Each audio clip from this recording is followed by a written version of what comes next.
Assalamualaikum warahmatullahi wabarakatuh. Yang terhormat dosen penguji dan guru PAMO unjuk kinerja PPG dalam jabatan tahun 2022. Perkenalkan, saya Husnul Farizi SPD, salah satu mahasiswa PPG dalam jabatan tahun 2022 kategori 1 gelombang 2 dengan program studi pendidikan biologi. Hari ini, hari Senin, tanggal 12 Juni 2023, saya akan melaksanakan proses praktik pembelajaran untuk memenuhi persyaratan uji kinerja PPG dalam jabatan tahun 2022 dengan materi Kingdom Monera, submateri peranan bakteri bagi kehidupan dengan menggunakan model problem based learning di kelas 10 SMA Birrul Walidain NW Gresik. Terima kasih. Assalamualaikum warahmatullahi wabarakatuh.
bakteri namanya adalah pembelahan. Apa itu pembelahan biner? Jadi pembelahan biner ini yang namanya itu artinya dua. Jadi dari satu sel menjadi dua sel. Itu namanya biner. Jadi pembelahan langsung. Jadi bakteri ini ya seperti kemarin. Jadi bakteri itu adalah mikroorganisme prokaryotik yang hanya terdiri dari satu sel. Apa namanya kalau satu sel? Uniseluler. Jadi itu ciri khas dari bakteri yaitu bersifat uniseluler. Kemudian bersifat prokaryotik. Ini ciri khas dari bakterinya. Jadi dia bersifat prokaryotik. Jadi karena dia bersifat prokaryotik, artinya dia masih bersifat sangat sederhana. Jadi yang hanya terdiri dari satu sel saja. Jadi dia bereproduksi dengan seksual dan aseksual. Yang aseksualnya satu pembelahannya menggunakan pembelahan. Jadi dari satu sel menjadi dua sel. Selanjutnya yang seksual artinya apa artinya seksual?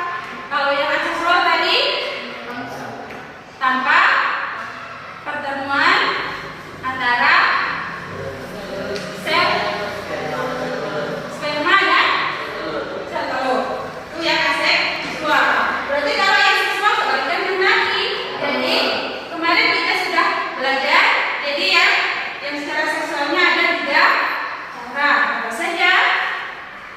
Yang pertama ada namanya transformasi. Yang kedua ada namanya transkripsi. Yang ketiga konjugasi. Ini yang kemarin sebenarnya sudah kita bahas bersama.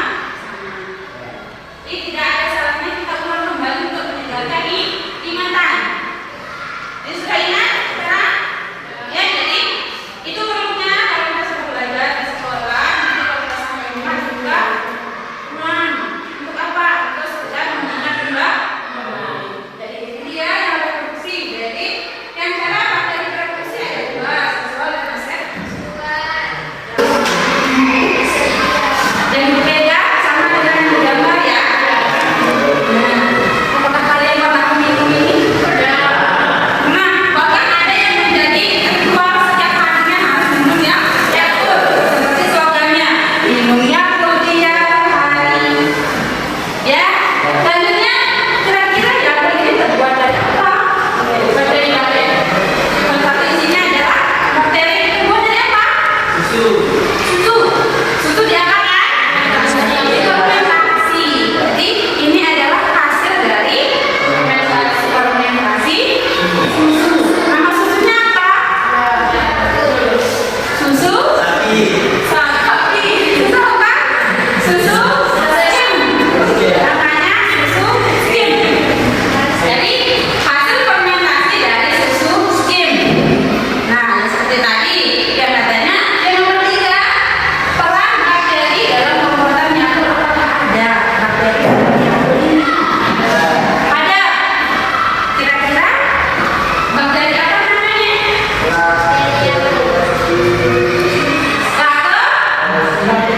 Bacillus casei. Prosesnya adalah apa? Apa nama bakterinya? Xylota striae. Tujuan pembelajaran kita hari ini, siapa yang mau membacakan? Angkat tangan. Andi silakan dibaca. Tujuan pembelajaran melalui kegiatan diskusi peserta didik mampu menelaah berbagai peranan bakteri dalam kehidupan dengan benar. Kedua, melalui kegiatan diskusi peserta didik mampu merinci peranan bakteri yang menguntungkan dengan benar. Ketiga, melalui kegiatan diskusi peserta didik mampu menelaah peran bakteri yang merugikan dengan benar. Yang keempat, melalui kegiatan diskusi peserta didik mampu menemukan solusi untuk menanggulangi bakteri yang merugikan dengan benar. pintu masuk menjadikan tata ciri dan peran bakteri dalam kehidupan dengan benar. Dengan harus bisa memposisikan diri untuk bersenyaman nyaman. Udah semua? Udah. Baik, silakan lihat depan. Di sini ada wacana tentang diare, tentang seseorang yang terkena diare. Jadi yang mau membacakan? Cantika? Silakan dibaca untuk teks wacananya. Yeyem adalah anak yang punya kasih. Bisa lebih benar. Silakan tadi.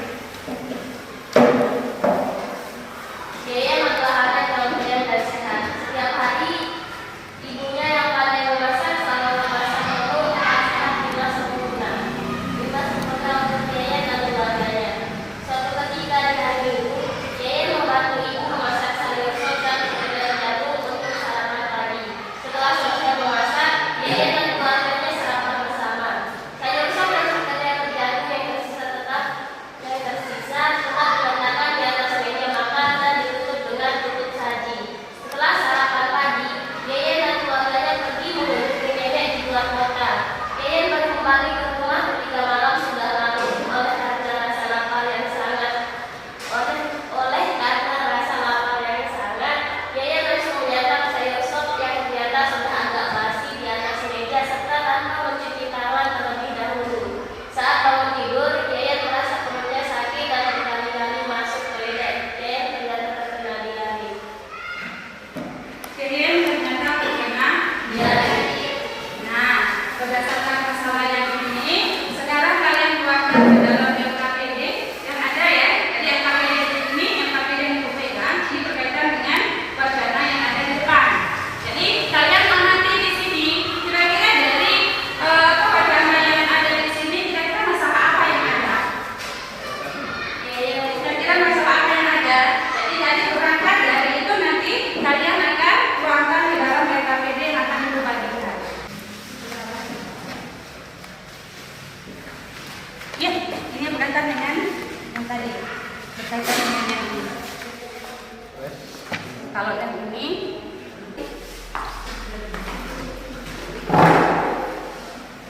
tidak bisa, tidak boleh.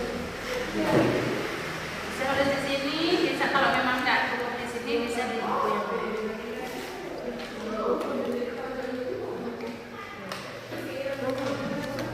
Tulis ya. Tujuan ini ada kesulitan. Lanjut bekerja.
bakteri dan peranan positifnya dulu.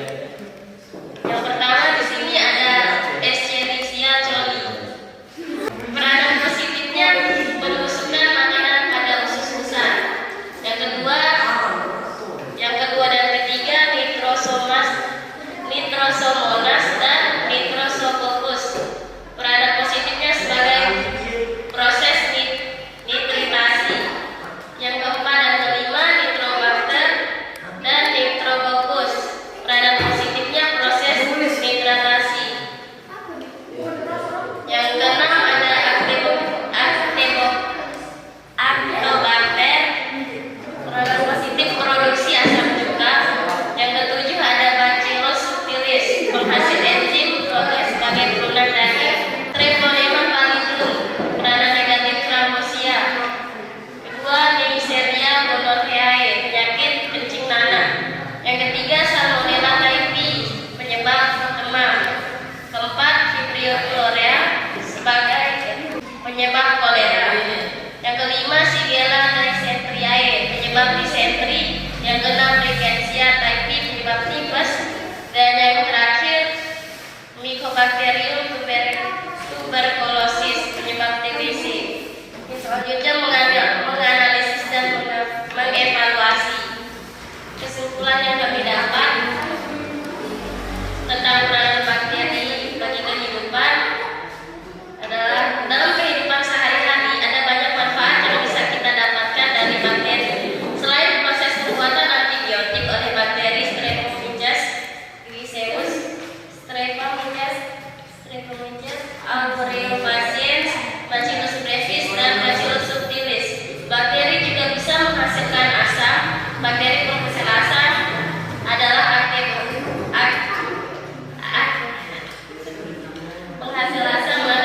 Acetobacter, Propionibacterium, dan Clostridium botulinum. Bakteri Acetobacter ini menghasilkan asam asetat.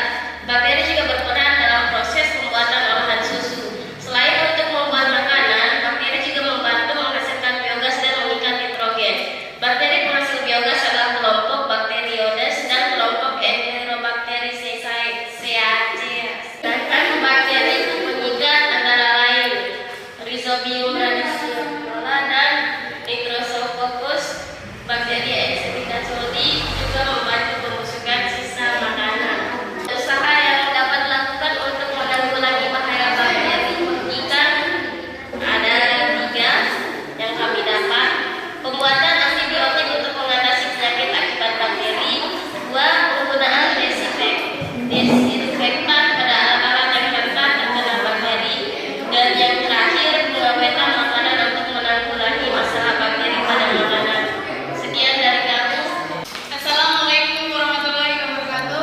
Waalaikumsalam warahmatullahi wabarakatuh. Kami dari kelompok 1 akan membacakan hasil tugas. Saya sebagai moderator Ilawati, dan lalu ada Terbiah sebagai penulis, lalu Suwandi sebagai penjelas, dan Sirajuddin Mahir sebagai penjawab pertanyaan. Pertama, Assalamualaikum warahmatullahi wabarakatuh. Saya akan menjawab pertanyaan yang pertama dari wacana yang telah kita lihat tadi. Baik, soal pertama yaitu mengapa Yayan bisa terkena diare. Yayan terkena diare karena sayur sop yang Yayan makan sudah agak basi dan tidak mencuci tangan saat makan terlebih dahulu. Kemudian, organisme apakah yang menyebabkan diare? Organisme itu yaitu bakteri yang ada pada diare yaitu bakteri Salmonella, Escherichia coli, Shigella, Campylobacter. Kemudian bagaimana cara pengobatan penyakit diare? Baik, cara pengobatannya itu yang pertama, banyak minum air mineral. Langsung periksa ke dokter. Kemudian jagalah kebersihan diri, lingkungan, dan makanan. Kemudian hindari susu, makanan yang berlemak dan yang berminyak. Kemudian mengembangkan dan menyajikan hasil karya, nama bakteri dan peranan positif. Bakteri yang pertama yaitu Escherichia coli, yaitu peranannya yaitu pembusukan makanan pada usus besar. Kemudian ada Rhizobium, Plasmodium leguminosarum. Fungsinya peranannya yaitu pengikatan nitrogen pada akar-akar polongan-polongan. Kemudian yang ketiga ada bakteri Nitrosomonas, yaitu peranannya itu sebagai proses filtrasi. Kemudian ada bakteri Nitrobacter, peranannya juga sama, yaitu proses filtrasi. Kemudian bakteri hyperthermophilic, di mana peranannya itu penggunaan enzim untuk rekayasa genetika. Kemudian peranan bakteri yang merugikan atau memiliki peran negatif. Ada namanya bakteri Plabobacterium, yaitu peranannya itu membusukkan telur. Ada bakteri Salmonella typhosa, di mana peranan negatifnya yaitu membuat manusia terkena penyakit tipus. Kemudian ada Fibrillella, yaitu menyebabkan atau mengakibatkan manusia terkena kolera. Kemudian ada Treponema pallidum, yaitu bakteri yang menyebabkan sipilis, penyakit sipilis. Kemudian ada Neisseria gonorrhea, yaitu penyebab atau merugikan manusia yang menyebabkan terjadinya penyakit gonorrea. Kemudian ada namanya Propionibacterium atlas, yaitu menyebabkan manusia berjerawat. Kemudian ada Mycobacterium tuberculosis, yaitu penyebab penyakit TBC. Baik, kemudian kesimpulan dari hasil penyelidikan tentang peranan bakteri bagi kehidupan, yaitu jadi bakteri adalah mikroorganisme yang berperan dalam kehidupan, baik berperan sebagai bakteri positif atau menguntungkan, maupun berperan sebagai bakteri negatif, yaitu merugikan manusia. Sekian dari saya. Wassalamualaikum warahmatullahi wabarakatuh. Kita lihat bakteri, jadi ada dua peranannya. Yang pertama ada yang menguntungkan dan ada yang sifatnya merugikan. Ada yang menguntungkan, jadi bakteri yang menguntungkan itu yang mana? Bakteri yang membawa manfaat bagi kehidupan makhluk hidup. Kemudian yang merugikan, ada bakteri yang menyebabkan penyakit pada manusia. Jadi kalau yang merugikan itu pasti yang sifatnya menimbulkan penyakit. Salah satunya adalah Salmonella typhosa di sini, misalnya menyebabkan penyakit di tikus. Selanjutnya ada Escherichia coli, ini yang menguntungkan. Jadi yang menguntungkan itu ada di usus halus, yang ini ya, Escherichia coli, E. coli. Biasanya disebut di apa namanya, disingkat dengan E. coli. Di E. coli itu adalah salah satu jenis dari bakteri yang sifatnya menguntungkan. Di mana dia hidup? Di usus halus. Usus maksudnya usus besar. Ya. Ada yang usus besar. Ya, usus besar. Dia di usus besar. Apa fungsinya? Sebagai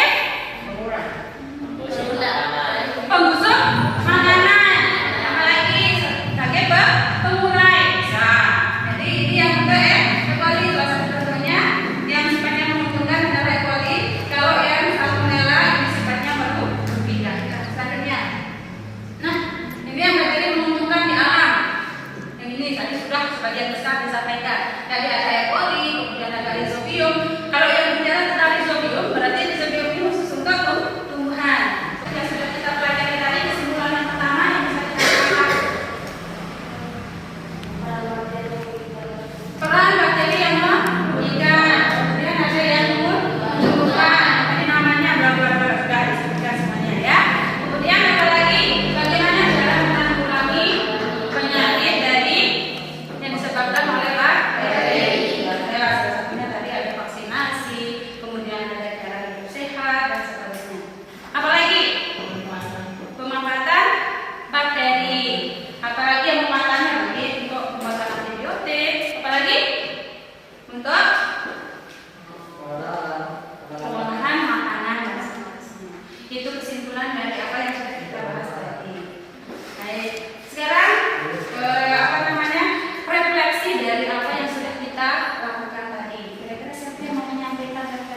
jawab.